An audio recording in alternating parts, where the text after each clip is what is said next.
Attitude ऐसा लाओगे तो लड़कियां आपके लिए पागल हो जाएंगी, आपसे दोस्ती करने के लिए और आपकी गर्लफ्रेंड बनने के लिए हमेशा रेडी रहेंगी। इग्नोर तो आपको कर ही नहीं पाएंगी, आपसे रोज मिलने की कोशिश करेंगी और आपको देखने के लिए तरस जाएंगी। अगर आपको ऐसा एटीट्यूड चाहिए तो वीडियो में मैं जो बात कर रहा हूँ उन्हें अपनी डेली लाइफ में लाना, ध्यान से सुनना।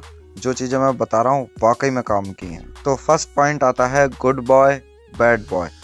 कहने का मतलब आपको अच्छा बच्चा भी बन के दिखाना है और बुरा लड़का बन के भी दिखाना है।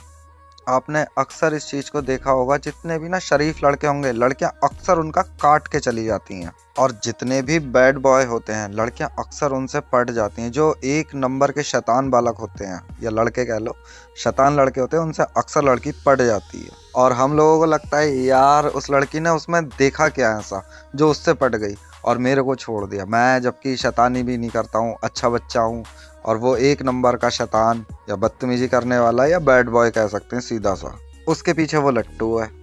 शरीफ बंदे के साथ यही दिक्कत है कि वो हर समय हाँ बोल देता है। उससे आप कोई भी काम बोलोगे हाँ बोल देगा। आप लड़की की हेल्प भी कर रहे हैं, उसे जिस चीज़ की ज़रूरत है आप वो भी प्रोवाइड करा दे रहे हैं, मगर फिर भी वो आपका काट करके वो एक ऐसे लड़के के पास चली जाती है वो जो सिर्फ उसका यूज़ करेगा और फेंक देगा। प्रॉब्लम आती कहाँ है पता है? आप लड़कियों के सामने बिल्कुल शरीफ बन के बैठे हैं। तो यार एक बात बताइए, जो चीज़ पहले से बिल्कुल अच्छी है, साफ़ सुथरी है, लड़की उसमें क्या बदलाव करेगी? कुछ नहीं। अब बैड बॉयज़ क्या होते हैं भैया? वो सिगरेट भी पी रहे हैं, अल्कोहलिक भी हैं, शराब भी पीते हैं, सिगरेट भी पीते हैं, मतलब दुनिया भर की उनके अंदर बुरी आदतें हैं। तो लड़कियों के लिए वो हो जाता है चैलेंजिंग कि यार इस लड़के को तो मैं सुधार के रहूँगी चाहे कुछ भी हो जाए। अब यार आप पहले से सुधरे हुए हो, आप में क्या ही सुधार करेगी वो। तो बैड बॉयज़ को ये प्लस पॉइंट मिल जाता है। अब तुमने देखा होगा जो लड़का लड़कियों के पीछे जितना ज़्यादा बदनाम होगा, मतलब आए दिन उसके चर्चे होते रहते हैं कि वो लड़का उस लड़की के साथ था, फिर उसने उसे पटाया।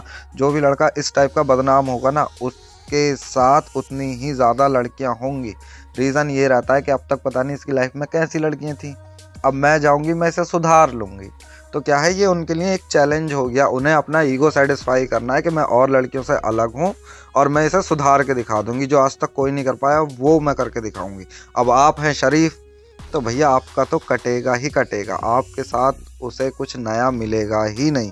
ना कोई चैलेंज, नॉर्मल लाइफ जी रहे हैं तो एक ना एक दिन वो काट के किसी बुरे लड़के के पास चली ही जाएगी। और सबसे बेहतरीन टिप दे रहा हूँ, जब भी आपको कुछ गलत फील हो, आप शरीफ हो, ठीक है, शरीफों के संग सबसे बड़ी दिक्कत यही होती है कि वो ना नहीं कह पाते कभी किसी को। सामने वाला सोचता है कि इसे थोड़ा सा प्रेशराइज्ड करके या प्रेशर से इससे कुछ बोलेंगे या हाँ बोल देगा, और आप हमेशा सफ़र करते हो। आपको जब भी ना फील हो कि ये काम मेरे हिसाब से ठीक नहीं है और मुझे नहीं करना चाहिए, आप उसके लिए साफ मना कर दो, मैं नहीं कर पाऊँगा। कहने का मतलब आप अच्छे भी बनो और बुरे भी। जहाँ आपको लग रहा है कि नहीं अभी अच्छाई की ज़रूरत नहीं है, ये मेरे से ऐसा काम करवा रहे हैं जो मैं कभी नहीं करता हूँ, तो साफ मना कर दो, मैं नहीं करूँगा।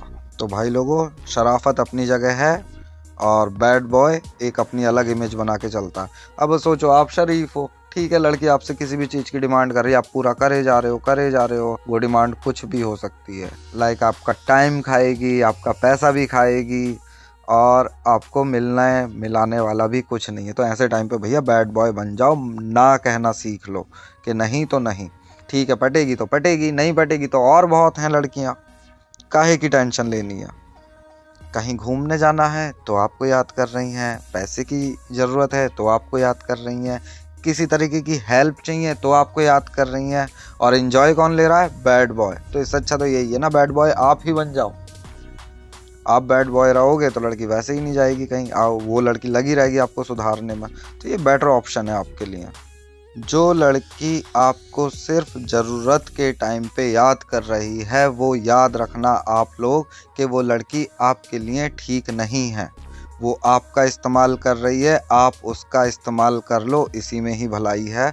वरना एक दिन वो काट के चली जाएगी, आप हाथ मलते रह जाओगे, आपको कुछ भी नहीं मिलने वाला।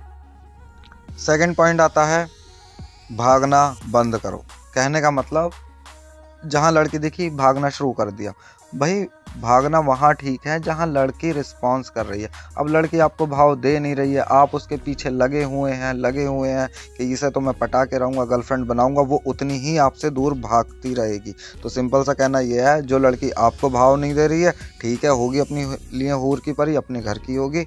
हम भी एटीट्यूड वाले हैं, तो हमें भी तू नहीं चाहिए। तो भैया भाव मिल रहा है तो भाव दो, अदरवाइज किसी के पीछे दौड़ना या किसी की चमचागिरी करने से कोई फ़ायदा नहीं है। देखो भाई लोगों, स्टार्टिंग पीरियड ऐसा होता है कि हाँ भाई थोड़ा बहुत आपको भाव देना पड़ेगा, क्योंकि भाई लड़की है, थोड़ा तो एटीट्यूड दिखाएगी, इतरा के भी दिखाएगी, इठला के भी दिखाएगी। तो इट्स ओके, मज़ा भी जब ही है जब लड़की थोड़े बहुत नखरे भी दिखाए, बट ऐसा ना हो कि वो आपसे बात ही नहीं करना चाह रही है, आपकी तरफ देखना तक नहीं चाह रही है और आप लगे हुए हो उसे सेट करने में कि हाय ये मेरी गर्लफ्रेंड बनेगी। तो ये आप गलती कर रहे हो। नहीं पट रही, ठीक है, कोई और पटा लेंगे। कई बार तो हम लड़के लोग अपनी वैल्यू इतनी ख़राब कर लेते हैं कि किसी ऐसी लड़की से अपनी बेइज्जती, इसे असल में बेइज्जती कराना ही बोलते हैं, कि हम लड़की के पीछे पीछे भाग रहे हैं, लड़की भाव ही नहीं दे रही है, ये अपनी बेइज्जती तो हुई।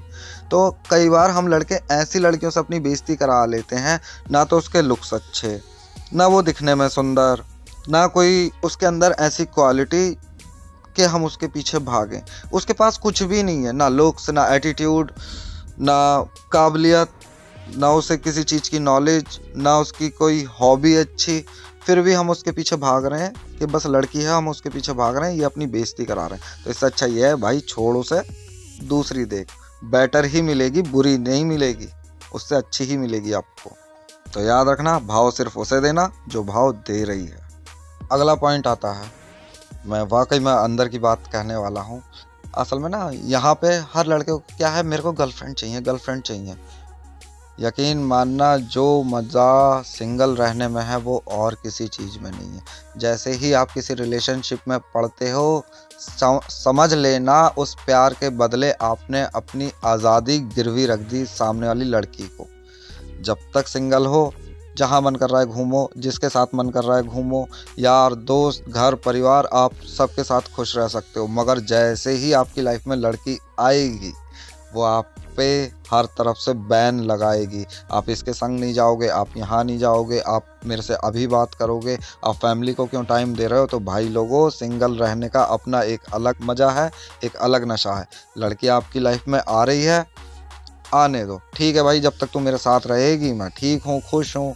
और अगर तू नहीं भी रहेगी ना, मेरी लाइफ से चली जाएगी ब्रेकअप करके, तो मेरे को कोई इतनी खास टेंशन है नहीं, मैं अकेले अपने साथ भी बहुत खुश रहता हूँ। तो मेरे को कोई खास ज़्यादा नीड है नहीं तेरी, ठीक है। तो लड़कियों को इस हिसाब से भी आप ले सकते हो, इतनी टेंशन लेने की ज़रूरत नहीं है। और सिंगल रहोगे ज़्यादा फ़ायदे में रहोगे। सिंगल रहने के अपने अलग ही मज़े हैं।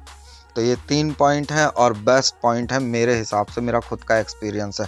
वीडियो पसंद आई हो तो लाइक ज़रूर कर देना, और चैनल पे नए हो तो सब्सक्राइब करके ज़रूर जाना। मिलेंगे नेक्स्ट वीडियो यानी कि कल। Bye bye.